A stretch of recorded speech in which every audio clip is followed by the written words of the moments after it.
अस्सलामुअलैकुम नाज़रीन। अरे वाह माइक काॾे वई? माइक यार माज़रत माइक कान ही मां भुली वियुसि।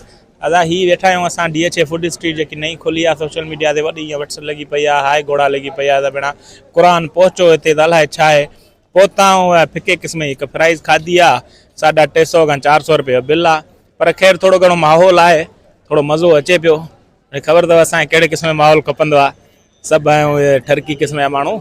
हाणे लाड़काणे में त इहे सफ़ा ईअं रश में वञो था, किथे बि होटल वोटल ते खाओ पीओ था त भेण कॾहिं को बाइक खे धक ईंदो आहे, कंहिंजो इंडिकेटर ख़राबु आहे, कॾहिं कीअं रोज़ु आए ॾींहं जहिड़ा को वरी 2 पैग हयूं ऐं बसि ईअं घुमाई वेठो आहे सभिनी खे।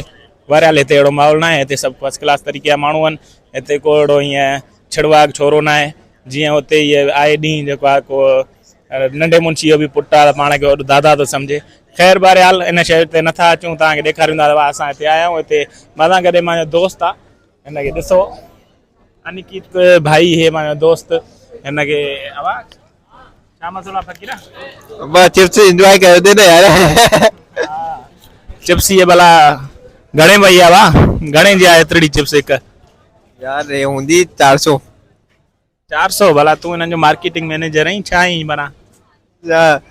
मार्केटिंग जा मां ॿुधायां थो, मां मंगवाई आहे।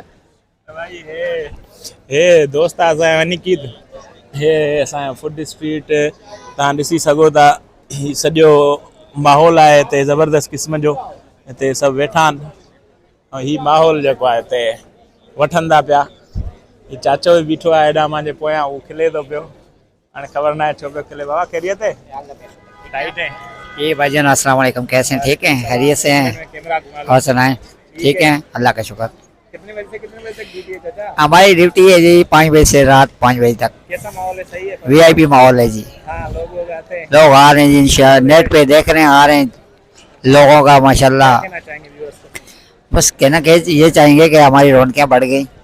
हाँ आप लोगों से हाँ रौनक बढ़ गई, पहले सन्नाटा था, अब रौनक ही रौनक है माशाल्लाह। हाँ ज़बरदस्त रौनक है। अभी हम इनको अपील करेंगे आपके पास आए। हाँ इंशाल्लाह थैंक यू। अब हे असांजो दोस्त आहे चाचो जेको असांखे सर्विस ॾिए पियो। हाणे सभिनी दोस्तनि खे इहा अपील आहे त अचो त हिन सां ज़रूरु मिलिजो, मुंहिंजे रेफरेंस सां मिलिजो।